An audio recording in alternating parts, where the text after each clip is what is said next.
E aí, torcedores da Premier League, tudo bem com vocês? Se você não me conhece, prazer, eu sou o Matheus Luca. Então, só para recapitular, porque nos outros vídeos eu nunca começo me apresentando, então me apresentar aqui para vocês. Eu sou o Matheus Luca e vou fazer parte aí dos próximos vídeos aqui do Como é Esportes, falando sobre a Premier League. No último vídeo, falei sobre a primeira rodada da Premier League, dos times que compõem o Big Six, ou melhor dizendo, Big Five, por que não dizer, né? Porque o Newcastle tá aí querendo se provar de que sim pode participar desse grupo aí de times que compõem as principais equipes da Inglaterra. Mas não perdendo o fio da meada, não perdendo o foco, vamos falar sobre a segunda rodada da Premier League, que aconteceu nesse fim de semana, né? E acabou com a rodada dessa última segunda-feira. Bom, o confronto que abriu o fim de semana foi o jogo entre Bournemouth e Liverpool. O jogo foi em Anfield, o Liverpool acabou ganhando essa partida por 3-1, só que o início do jogo para o Liverpool foi algo louco. Parecia que o Bournemouth era o Liverpool e o Liverpool era o Bournemouth, com todo respeito ao Bournemouth. Mas o Liverpool começou totalmente apagado, cometendo diversos erros. O Alexander-Arnold fazendo duas falhas que estava irreconhecível. Tudo bem, defensivamente ele não vai bem, mas ele estava completamente desligado. Tanto que o primeiro gol do Bournemouth saiu aos 58 segundos, se eu não me engano, só que o lance estava impedido. E aí, logo após, né, próximo aos 3 minutos ali, um erro de passe também na saída de bola do Liverpool. O Arnold também errou, aí o Bournemouth acabou abrindo o placar, saindo na frente, e o Liverpool teve que ir em busca de recuperar, né? Mas nos 30 primeiros minutos ali, a equipe do Bournemouth subindo a linha de marcação, pressionando bastante, dando dificuldades para a equipe do Liverpool, que com o passar do tempo, assim, ainda no primeiro tempo, conseguiu encaixar o seu ritmo de jogo e conseguiu chegar ao gol de empate com o Luiz Dias. Depois de uma jogada individual do Diogo Jota, depois de um belo passe, né? Vamos destacar também do Arnold para o Diogo Jota, que acabou entrando ali na área, deu um passe para o Luiz Dias, que dominou, já levantando ela e virando um voleio, acabou empatando o jogo para o Liverpool. E ainda no primeiro tempo, o Szoboszlai sofreu um pênalti e acabou, o Salah fez a cobrança do pênalti, o Neto acabou defendendo, mas o Salah conseguiu completar ali no rebote, fez o segundo gol para a equipe do Liverpool ainda no primeiro tempo. Eu falei do Szoboszlai, ele jogou muito bem essa partida, diferente do primeiro jogo contra o Chelsea. Ele jogou muito bem, ele conseguiu impor o ritmo de jogo dele, conseguiu mostrar as qualidades dele, virando o jogo, controlando, aumentando e diminuindo o ritmo do jogo. Então foi bem interessante acompanhar já como ele conseguiu mostrar um pouco do seu perfil dentro de campo. Então isso é uma boa notícia para a equipe do Liverpool. E aí o Liverpool depois acabou tendo a expulsão do McAllister, que foi expulso. Foi expulsão direta, e quando um jogador é expulso com vermelho direto, pega gancho de 3 jogos. O Liverpool vai tentar reverter, porque eles veem o lance como não intencional, então eles vão tentar entrar com alguma ação para que a Premier League possa suspender pelo menos essa quantidade de jogos. Mas é uma notícia preocupante, porque o Liverpool contratou o meio-campista, o volante que estava no Strasbourg. Esqueci o nome agora, eu sempre esqueço os nomes, mas trouxe o japonês, o Endo, mas ele ainda está em fase de adaptação, né? Chegou a semana passada na equipe do Liverpool, ele acabou entrando, mas o Liverpool, né, precisa muito de um volante. Saiu a notícia ontem também de que eles formalizaram uma proposta para a equipe do Fluminense, mas o Fluminense não tem interesse em vender o atleta agora. Então o Liverpool se encontra nessa corda bamba aí pelo fato de não ter um volante, e ficar 3 jogos sem um volante vai ser algo preocupante, até porque eles precisam desse jogador o quanto antes, porque nos próximos jogos eles vão ter confrontos difíceis. Então o Liverpool tem que agir o quanto antes no mercado da bola. Mas o jogo para a equipe do Liverpool foi 3-1.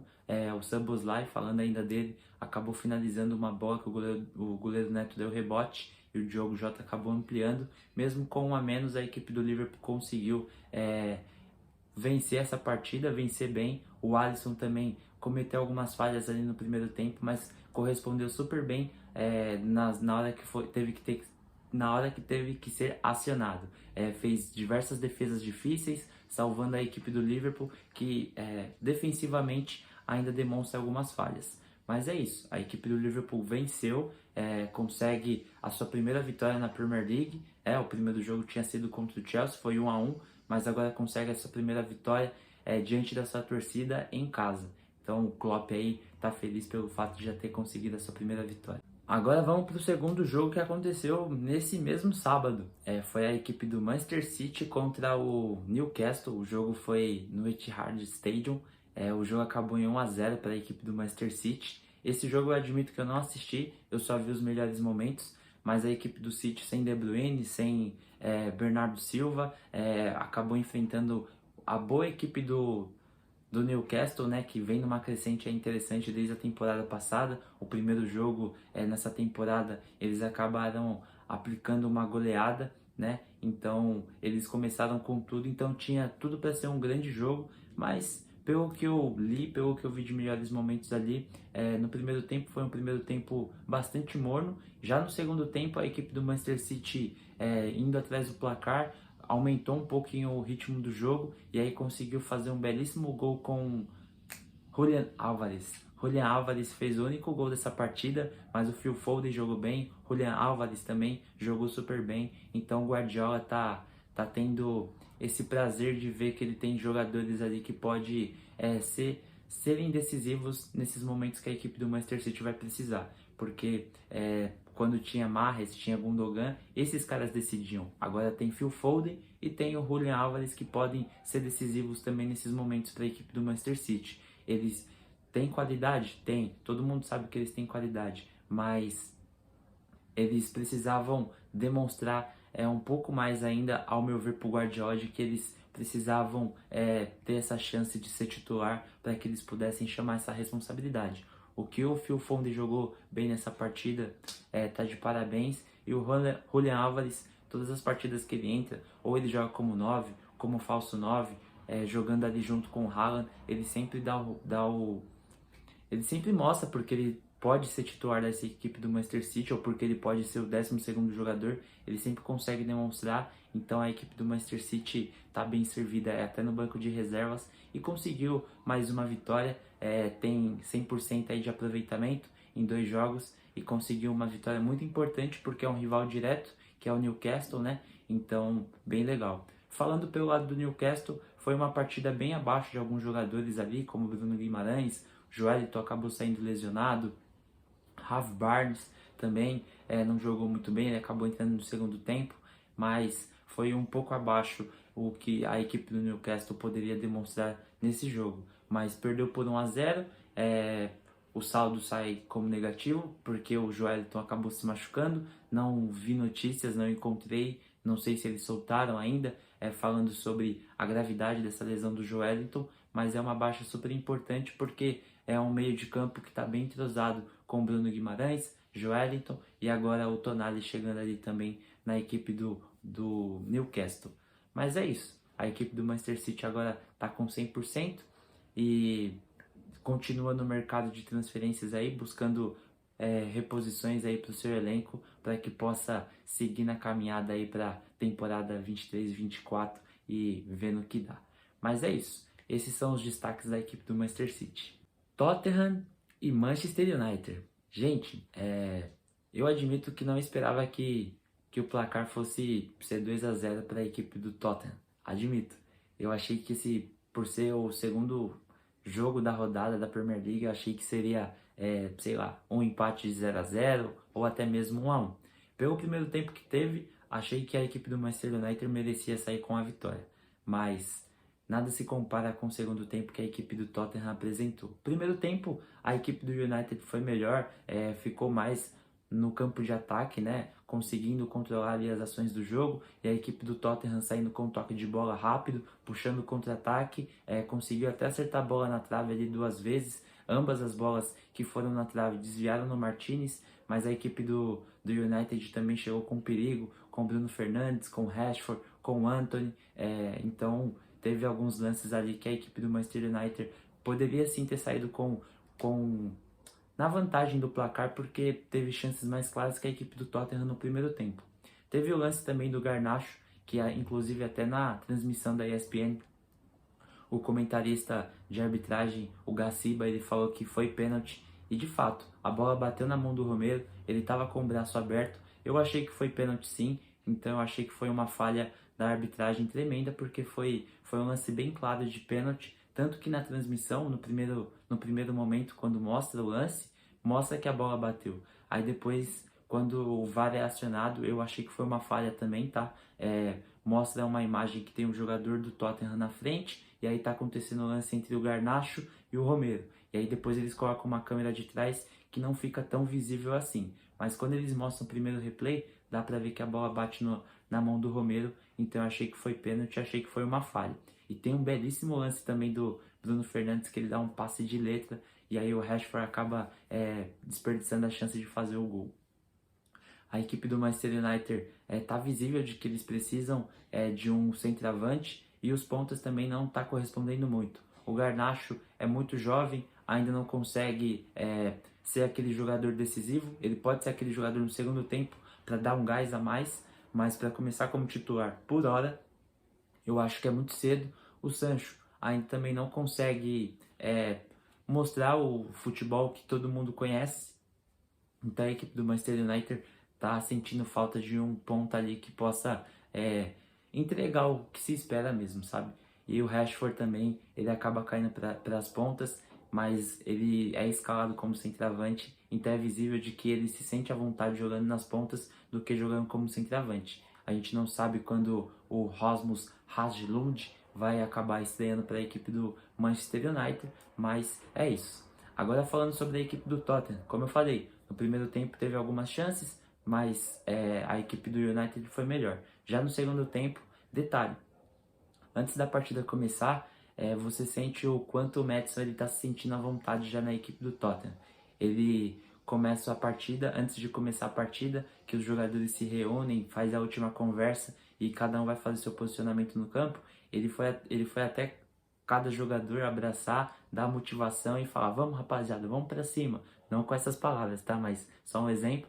Ele vai lá, cumprimenta os jogadores, mostra o perfil de líder que ele tem, aquele maestro que ele pode ser da equipe do Tottenham. E no segundo tempo, o que esse cara joga de bola é algo absurdo. E aos poucos ele e o Son ali vão ganhando entrosamento. Tem alguns lances que ele demora para soltar a bola pro Son, ou até mesmo pro Kulusevski, quando eles abrem assim, né? Porque o Ange Postecoglou gosta que os seus pontas joguem bastante abertos. E aí tem hora que ele demora para dar o passe final, mas ele distribui bem os passes, ele acaba encontrando passes bem interessantes e também consegue criar jogadas individuais que, ao meu ver, é o fundamental para essa equipe do Tottenham conseguir se sair bem nessa temporada. E o interessante também, não posso deixar de destacar, são os volantes que jogaram nessa partida, né? O Bissouma e o Sarr.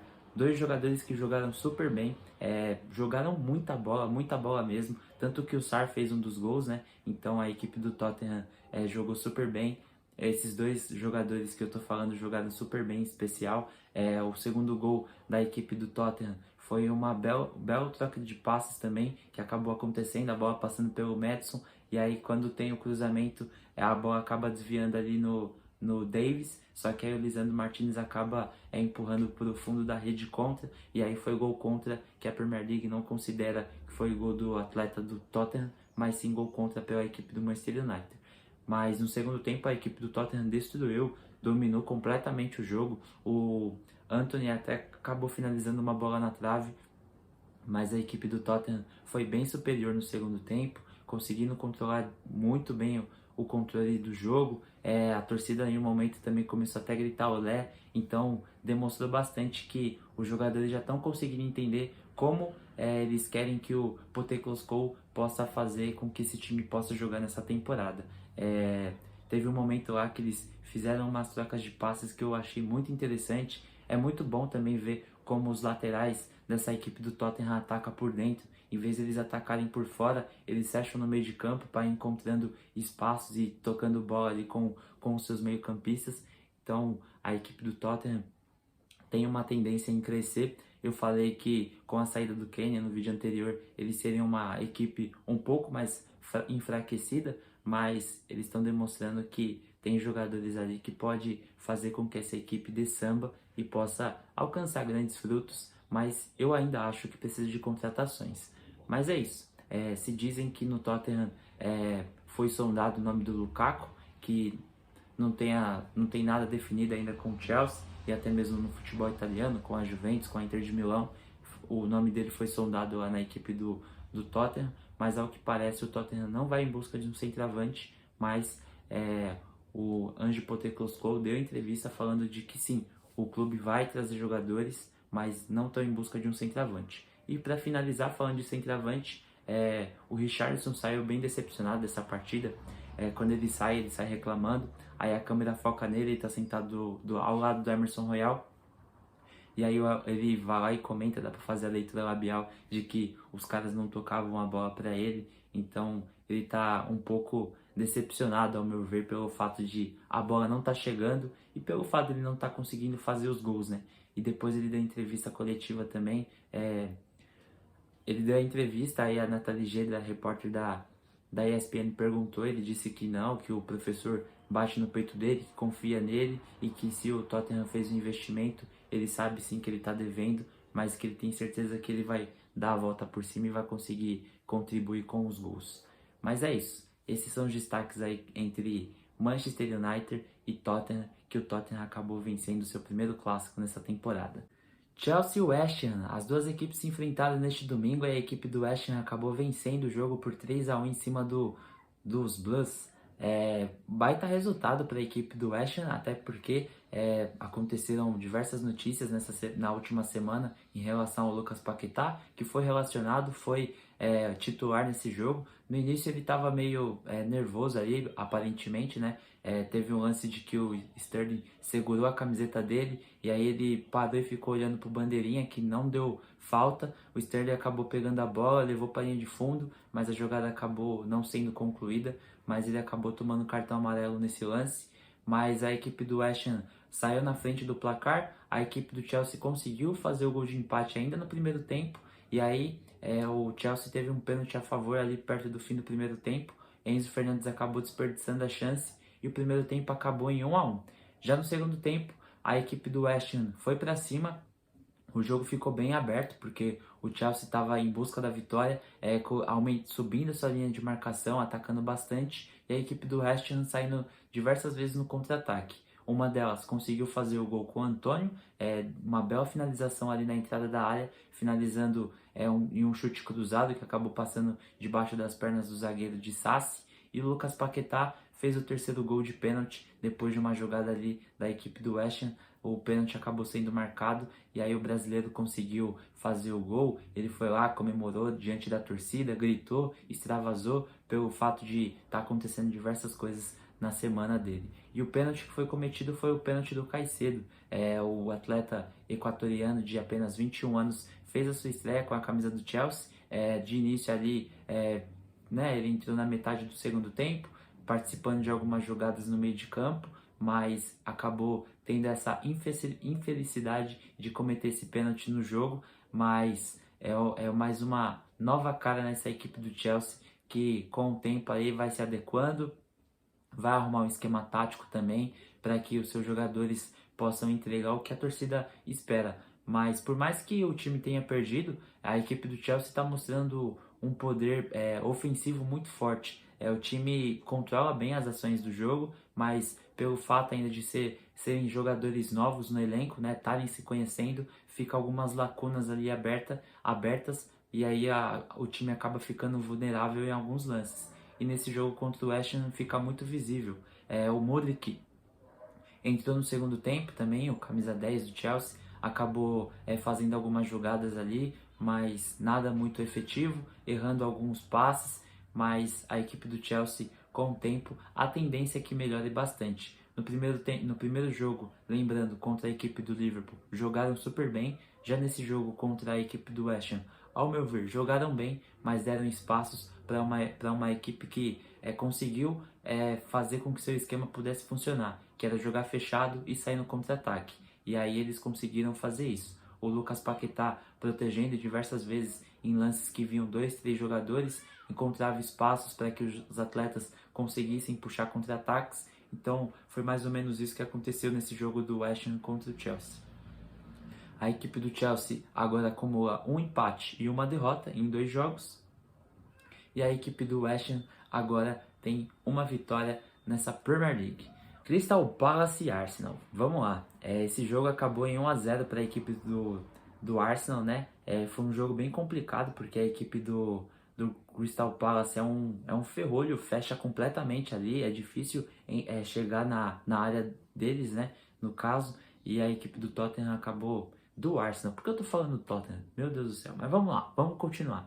A equipe do Arsenal encontrou algumas dificuldades ali para criar chances, mas quando criavam eram chances bem perigosas, tanto que o Nketiah, acredito eu que ele tenha perdido umas 2 ou 3 chances claras assim de gol, mas por mais que tenha sido difícil para a equipe do Arsenal conseguir chegar ao campo de defesa ali do Crystal Palace, é interessante o quanto eles conseguem criar chances de gol, sabe?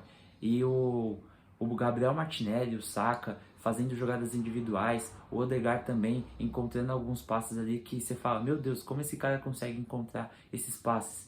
Mas a equipe do Arsenal consegue criar muita chance, mas a equipe do Palace, se tivesse saído com um empate ali de 0 a 0, eles teriam comemorado como uma vitória, porque a equipe do Arsenal conseguiu encontrar um pênalti que o Odegaard reverteu, né? Fez o gol, mas por pouco a equipe do Crystal Palace poderia ter saído com empate, porque a equipe do Arsenal acabou encontrando algumas dificuldades para chegar até o gol adversário. Mas o Nketiah também perdeu umas 2 ou 3 chances bem claras ali. Gente, eu não assisti esse jogo, mas só para dizer para vocês que eu vi os melhores momentos, acabei lendo também, mas a equipe do Arsenal perdeu alguns gols, mas como eu falei, por mais que ele tenha perdido gols e conseguiu fazer apenas um gol nessa partida, demonstra o quanto essa equipe do Arsenal tem funções agora ali, tem jogadores que podem entregar algo a mais e fazer com que esse time possa encontrar buracos